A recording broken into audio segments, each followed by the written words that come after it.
मुळशीतल्या लक्ष्मी आणि बाळकृष्ण शिंदे या दाम्पत्यानं मुळशीतल्या वातोंडे गावातल्या शेतात चक्क विठ्ठलाचं दर्शन घडवलंय।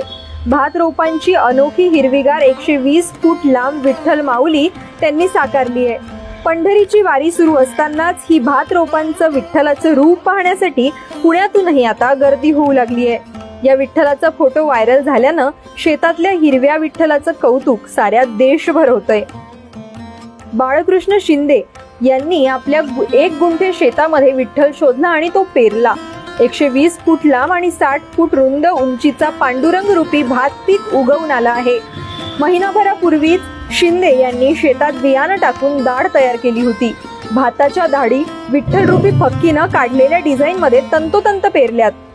पाऊस होताच आता हा पेरलेला विठ्ठल लक्षवेधी ठरलाय।